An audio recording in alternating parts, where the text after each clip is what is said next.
Ma soeur, si Dieu te donne un mari, c'est un héritage. Non, cet amen est pourri. Donne-moi 3 amens, sois délivré. Si Dieu te donne un homme, c'est un héritage. Attention. Il y a un âge, lorsque tu avances en tant que femme, si tu te maries, ça relève d'un miracle. Est-ce qu'on peut se parler? Il y a un âge, si tu te maries en tant que femme, ça relève. Quand tu te maries, nous tous, nous allons acclamer, on a dit, ah Dieu, il est bon, il est fidèle, tu t'es marié. Mais un homme se marie à 20 ans, à 30 ans, à 40, à 50, à 60, à 70 ans, il peut encore se marier. Fais attention que le monde actuel ne te trompe pas. L'homme et la femme ne sont pas pareils. On n'a pas été créés avec la même forme des choses. Les destinées ne se ressemblent pas. Il y a des trains que la femme aura du mal à arrêter quand le temps passe. Est-ce que quelqu'un m'entend bien? L'héritage se garde. L'héritage se protège. Est-ce que quelqu'un m'entend bien?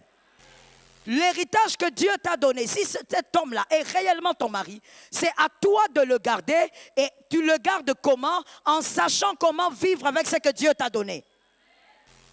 Ta maison n'est pas la maison de la voisine.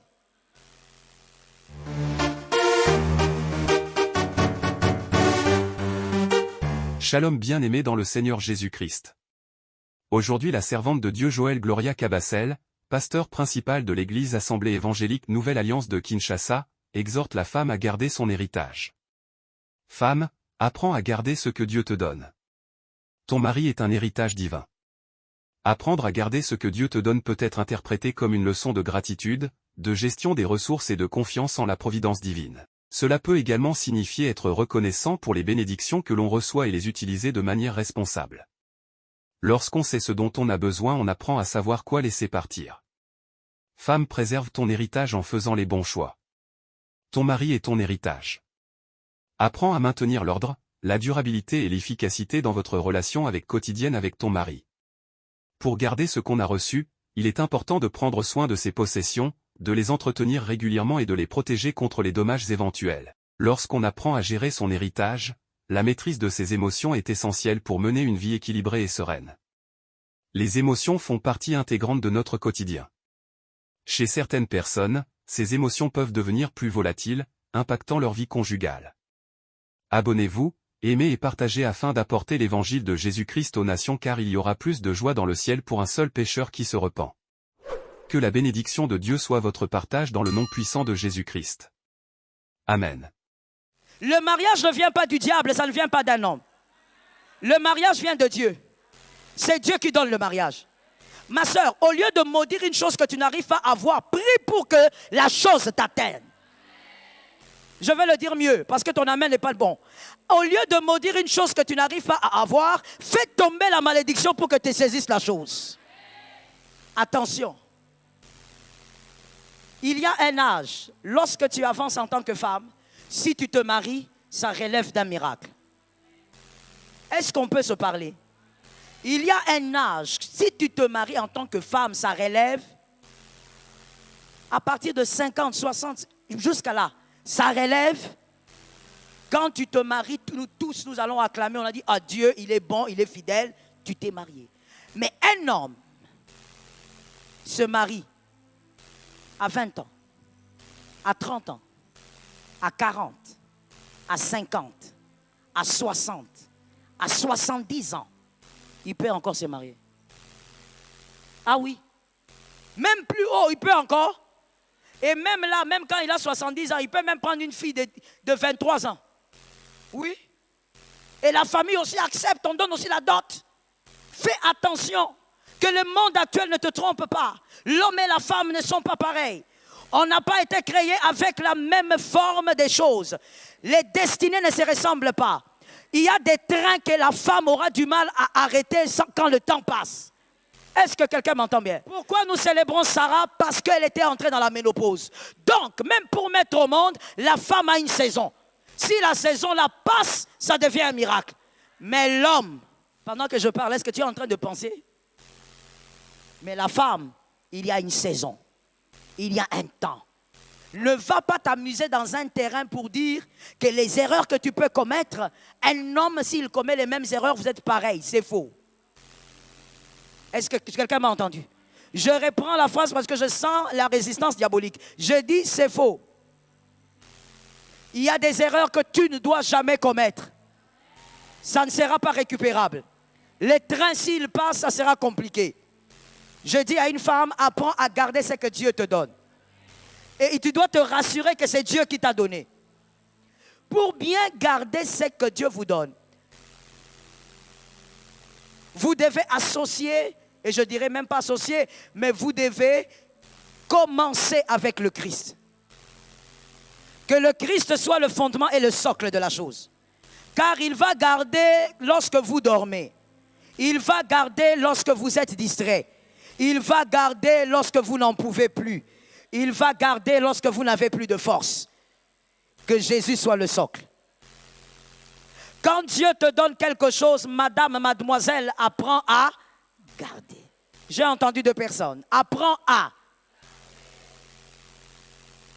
Lorsque Dieu t'accorde, je commence par là, je vais énumérer certaines choses rapidement et on va prier. Lorsque Dieu te donne l'intelligence, lorsque Dieu fait de toi une femme intelligente, et je suis béni d'avoir plusieurs femmes intelligentes ici. Lorsque Dieu te donne l'intelligence, garde l'intelligence. Comment l'intelligence se garde? L'intelligence se garde comme un jardin. L'intelligence s'arrose. L'intelligence se cultive. Garde ton intelligence en te cultivant. Garde ton intelligence en lisant. Garde ton intelligence en faisant des bonnes études. Garde ton intelligence en apprenant tous les jours. Même si tu as une licence, un master, sois continuellement une étudiante dans un domaine quelconque. Mais continue d'apprendre. Est-ce que quelqu'un m'entend? L'intelligence se conserve en apprenant. Toi, lorsque Dieu te donne un mari, si tu ne sais pas garder ton intelligence, on va te poser des questions. On te demande, regarde ma femme, il y a ça, il y a ça. Au travail, regarde, on a créé des problèmes. Je dois faire tel choix. Qu'est-ce que tu penses? Le gars, il a pris 3 heures pour t'expliquer la situation. Il a transpiré, il est stressé. Et puis il te dit, chérie, qu'est-ce que tu en dis? Bon, dans ce genre de choses, il faut seulement faire semblant. Donc toi, dans les 3 heures qu'on t'a expliqué, quelqu'un a des problèmes au travail. Tout ce que tu trouves à dire, c'est ça. Ton intelligence est atrophiée. Donc tu ne peux même pas apporter une bonne chose. Pourquoi? Parce que ton intelligence ne joue aucun rôle. Que l'Éternel t'aide à garder. Le mari, si Dieu te donne un mari, j'aimerais que quelqu'un m'entende. Que vous soyez marié, célibataire, veuve, femme seule, écoutez-moi. Si Dieu te donne un mari, et c'est que tu entends, que tu l'entendes pour toi et pour tes filles. Je n'ai pas entendu. Quand on lance une bénédiction, il faut prendre, ma soeur. C'est dur. C'est que tu entends, capte-le pour toi et pour tes nièces. Lorsque Dieu te donne un mari, apprends à le garder. On ne garde pas son héritage par rapport au voisin, par rapport à la voisine. Attention, ma soeur, là où toi tu travailles, quand on se donne des conseils, on est nombreux. Lorsqu'on pleure, on est seul. Arrête l'agitation. Ne t'agite pas. Tu vas détruire ton héritage. Oh non, toi, comment tu fais quand tu reviens du travail?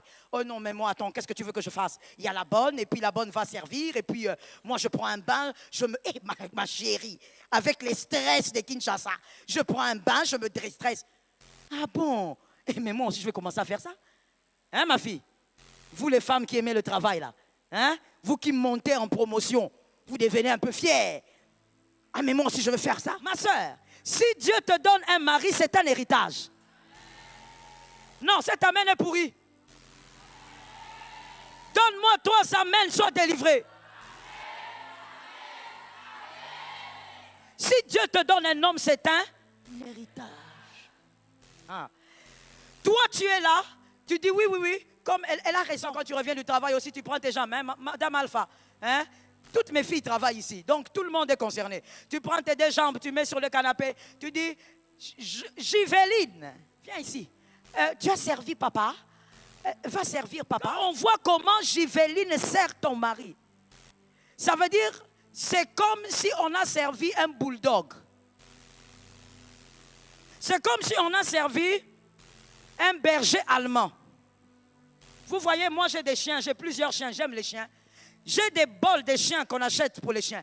Ça veut dire que toi, jusque au monde d'aujourd'hui, quand tu sers ton mari, tu mets la nourriture dans des grosses thermos. Il y a des thermos, quand tu les regardes, tu n'as même plus l'appétit. Regarde la casserole avec une petite chose dedans comme ça. Ça, c'est Giveline qui a servi.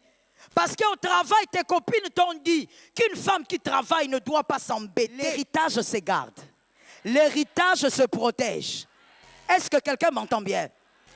L'héritage que Dieu t'a donné, si cet homme-là est réellement ton mari, c'est à toi de le garder. Et tu le gardes comment? En sachant comment vivre avec ce que Dieu t'a donné. Ta maison n'est pas la maison de la voisine. Est-ce que quelqu'un m'entend bien? Je vais vous dire une chose en ce qui me concerne. Je vais donner ce petit exemple et puis je vais clôturer. Moi, dans mon foyer, il y a des choses que je ne peux pas m'hasarder à laisser passer. Pourquoi? Parce que la grâce que j'ai eue dans mon foyer, c'est que mon mari est mon ami. Si je tue certaines choses en disant, elle va faire, lui va faire, lui va venir, je veux tuer un cadre d'amitié alors que les rythmes de travail que j'ai, si je n'ai pas un ami, il y a un problème. Je ne parle même pas pour lui, je parle d'abord pour moi. Le rythme de travail que j'ai besoin d'un ami. Je n'ai pas besoin seulement d'un mari. J'ai besoin avec qui je vais dire des choses que je ne pourrais pas dire à quelqu'un. On va rire, on va causer et il ne va pas me juger. Mais pour ça, il y a un cadre que j'ai imposé. Un cadre que j'ai imposé qui ne doit pas changer. Si ça change, ça devient compliqué parce que tu as un rythme de vie aussi compliqué. Est-ce que quelqu'un m'entend? Garde ton héritage. Madame qui est ici, est-ce que c'est toujours toi qui laves les caleçons de ton mari? Ne dis pas oui, parce que je ne crois pas, il faut que je vienne chez toi. Moi, je ne crois pas aux femmes comme ça. Non, non, non. Non, non. Non, non, non, non. J'ai quand même quelques années dans la pastorale. Je ne crois pas comme ça. Tu as beau me dire oui, non. Ce n'est pas ton beau visage qui va me faire croire que tu le fais. Est-ce que tu les nettoies jusqu'aujourd'hui? Est-ce que tu as même le temps de les nettoyer? Dans votre salle de bain, vous avez combien de serviettes? Toi, tu es marié. Vous avez combien d'essuie-mains? Vous avez combien d'essuie-corps? Vous avez combien de serviettes? Ton mari s'essuie avec son cinglé. C'est comme ça que tu gardes aujourd'hui l'héritage pour lequel tu nous as traumatisés ici. Maman, je vais me marier. Maman, je vais me... C'est comme ça que tu gardes l'héritage aujourd'hui. Quelqu'un d'autre va dire, maman, il fait des choses qui ne me permettent pas de prendre soin de lui. Ne sais-tu pas que le mariage est un cadre où on te fait des choses, tu avales, tu fais des choses, il avale. Tu ne savais pas? C'est pourquoi j'avais dit ici un dimanche, le mariage est un cadre de pardon. Si tu n'es pas capable de pardonner, ne te marie pas. Est-ce que quelqu'un me capte bien? Ton héritage, qui est cet homme-là? Est-ce que tu parles de lui en mal à l'extérieur?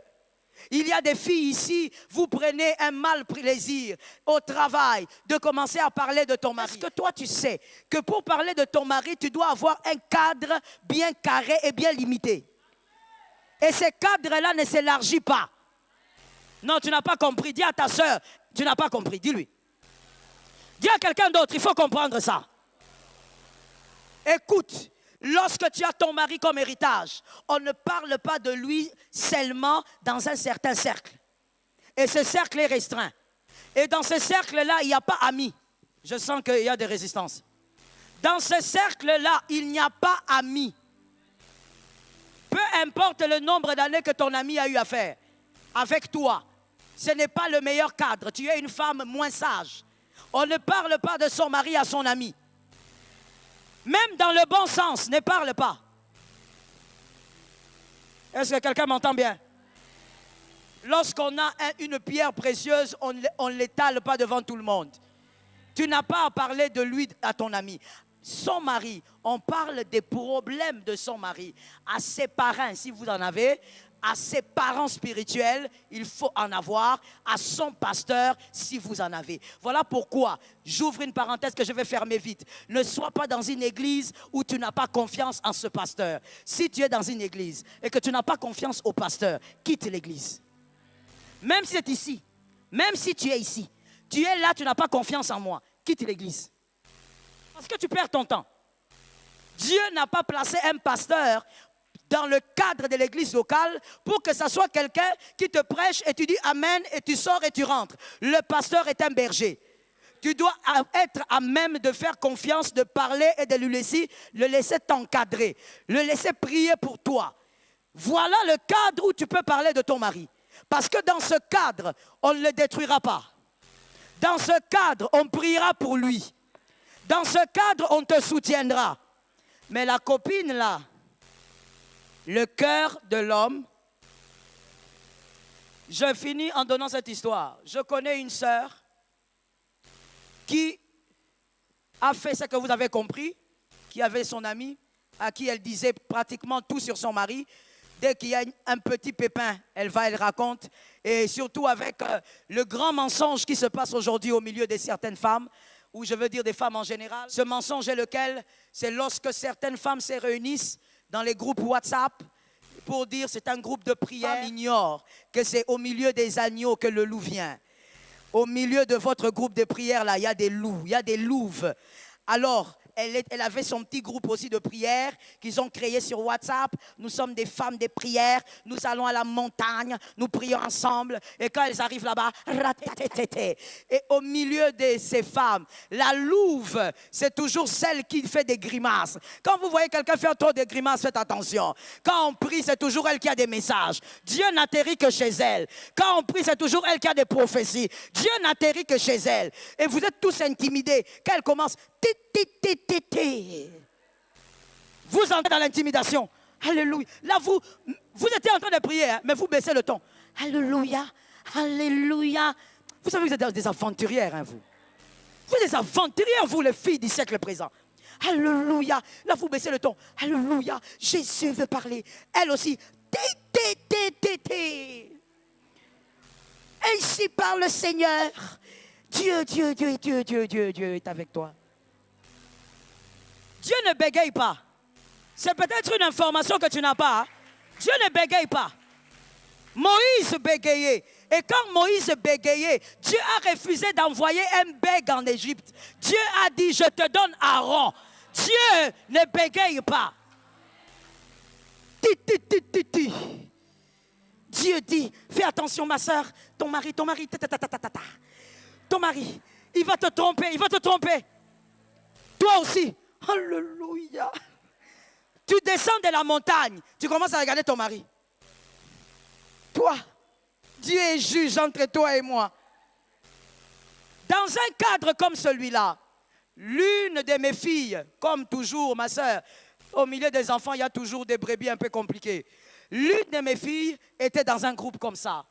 Elle racontait, donc quand ils vont à la montagne comme ça, ils se mettent ensemble, même si le pasteur Joël parle. Elle donne des instructions face à la montagne. Non, on n'écoute pas. Elle va là-bas, elle prie avec ce groupe-là. Et chacune avait son église. Mais au milieu d'elle, c'est celle-là qui était ma fille. Elle prie. Quand elles finissent, chacune maintenant, ils étaient à 4. Chacune maintenant va commencer à donner, moi, j'ai tel problème à la maison. Elle, maintenant, c'était toujours, moi et mon mari, vraiment, on ne s'entend pas. Moi et mon mari, c'était toujours ça. Et elle, dans le groupe, elle priait avec leur prophétesse maîtresse. Quand les gens font ça, ils fuient le pasteur. Surtout le pasteur Joël. On fuit. Là, tu vas remarquer, même quand elle vient au culte, elle fait, c'est même au coin. Elle se cache. Quand le problème tombe, elle se rappelle maintenant qu'elle a une maman. Elle commence à me chercher. Je dis, qu'est-ce qu'il y a? Non, maman, c'est fini, c'est pourri. C'est pourri. Là, maintenant, j'allais citer le prénom. Que Dieu me préserve. Elle cite le prénom de son mari, elle dit, maman, c'est pourri. Maintenant, je crois vraiment qu'il a décidé de vivre avec cette femme. Je dis, c'est quelle femme? Je ne sais pas, maman, mais cette fois-ci, c'est différent des autres. Il commence à revenir à 3 heures. Quand je lui parle, il me répond mal. Tout ça, il s'enferme dans la chambre. Quand je lui dis, je vais t'acquiser chez maman et chez daddy, il me dit, va acquiser. Je lui ai dit, hein? Maintenant, entre le moment où tu viens accuser et le moment où le mal s'est passé, tu étais... Quand on organise des prières comme ça, non. Elle est seulement avec maman prophétesse. Je lui ai posé la question, est-ce que tu as une idée de c'est qui la fille? Elle dit, maman, je ne peux pas savoir, mais vraiment, cette fille-là, maman, je suis venue même pour que tu pries. Parce qu'elle est entrée certainement dans des maisons. Ça, c'est les gris-gris. Mon mari n'a jamais été comme ça. J'ai dit, ah bon? J'ai dit, ok, on va prier. Je lui ai dit, mets-toi à genoux. Elle s'est mise à genoux dans mon bureau. J'ai fermé les yeux. Avant que je n'ouvre la bouche, je vois une image. J'ai pris quand même, je termine. Et puis je lui demande, est-ce que tu connais une personne qui est comme ça, comme ça, comme ça? Elle dit, bon, oui, mais je crois que c'est peut-être une erreur. Je dis, c'est-à-dire quoi? Moi, je te demande seulement si tu connais cette description. Oui, oui, je connais. C'est notre sœur, on prie avec elle à la montagne. Elle m'a montré la photo. C'était l'image de la fille que j'avais vue. J'ai dit, elle prie avec vous et... Oui, elle prie avec nous, elle reçoit beaucoup de messages. Et voilà, j'ai dit, d'accord. Et puis, me connaissant un peu, elle me regarde, elle me dit, ah, maman, non. Vous savez, les filles, vous êtes aventurières. Hein? Elle me dit, non. Je lui dis, mais moi, je n'ai rien dit. Dis, maman. Mais maman, c'est impossible de toutes les manières, hein, parce qu'elle est mariée. Elle est mariée, elle a 3 enfants. Je dis, ok, gloire à Dieu alors. Je suis restée. Après 2-3 jours, elle pète les plombs à partir du travail. Elle appelle mon mari. Et puis mon mari aussi, sous le stress, m'appelle. Je lui ai dit, sois calme. On fout-toi un peu. Là, c'est à mon mari que je dis, hein. Maman, tu as pour naïveté. Jésus est déjà mort pour toi. Quand on t'enseigne, c'est là qu'il faut écouter. Je lui ai dit, calme-toi, Annie, reste calme, on va gérer ça plus tard. Non, mais ta fille pleure là-bas, j'ai dit qu'elle pleure un peu. La vie, c'est les larmes aussi. Ah, moi, quand je te prêche, tu n'écoutes pas. Je te cherche, tu n'écoutes pas. J'organise les prières, tu n'écoutes pas. Je t'attends seulement. C'est tout. Lieu des rendez-vous et banni. Et après quelques heures, c'est elle maintenant qui me cherche. Maman, tu es où? Peu importe là où tu es, je viendrai. Où est-ce que tu es? Je dis oui, même si je suis au ciel, tu vas venir. Je lui ai dit, attends-moi à l'église. Moi, je viens d'un voyage, je suis fatigué. Attends-moi, je viendrai à ma campagne, tu me verras. D'accord, d'accord, maman. Hein, tout ça. Et quand je la reçois, elle me dit, maman, je ne veux pas parler. Je te dis seulement une chose. Et comme il y a Kanda, la colère, là, c'est sur moi. Moi, je la regarde. Elle me dit, maman, je t'avertis, je t'avertis. Je veux divorcer. Quoi que tu me dises, je veux divorcer. Prends le téléphone. Regarde. Ah, les pasteurs. Je prends aussi le téléphone avec beaucoup d'humilité. Je commence à zapper. Maman, il y a message et message. Hein. Il y a ces messages, tu regardes, tu commences à regarder avec un seul œil. Les types de messages que la fille a envoyés au gars. Ma soeur, si on envoie ça à ton gars ne va pas dormir. Je regarde les messages et puis je dis, c'est qui? Elle m'a dit, maman, regarde toi-même le profil, regarde. Quand je regarde, c'est cette femme, mariée, avec 3 enfants. Mais elle a décidé de sortir avec un homme. Qui t'a dit que ça n'existe pas? Ne sais-tu pas que certaines femmes mariées disent même, pour celles qui font ça, elles disent, c'est le meilleur deal. Parce que, comme elle est mariée avec des enfants, vous ne penserez pas à elle. Je dis donc, c'est une femme mariée qui fait rentrer ton gars à 3 heures. Et c'est où qu'ils se retrouvent? Non, maman, ils vont dans des hôtels. Mais elle dit quoi à son mari? Seul Dieu sait ce qu'elle dit à son mari. Je lui ai dit, tu ne divorceras pas. Tu resteras. Elle m'a dit, maman, si je reste, je le tue. Je dis, tu ne tueras pas. Tu resteras. Parce que c'est l'homme que tu as choisi. Et ton mal, c'est que tu n'as pas su garder. Lorsque les gens viennent prier, chercher Dieu, tu crois que c'est l'amusement. Tu crois que c'est la distraction. Tu crois qu'il faut avoir du temps pour prier. Écoute, on n'a pas besoin de temps pour prier. C'est la prière qui doit entrer dans ton temps. Est-ce que quelqu'un m'entend bien? Est-ce que quelqu'un est prêt à prier? Est-ce que quelqu'un est prêt à déclarer? De là où tu es, tu prends ta position de prière. Shalom bien-aimés dans le Seigneur Jésus-Christ. J'espère que vous avez aimé cette vidéo. Abonnez-vous et partagez pour porter l'évangile de Jésus-Christ aux nations, car il y aura plus de joie dans le ciel pour un seul pécheur qui se repent. Merci de faire partie de notre famille Wonderful Jésus-Christ.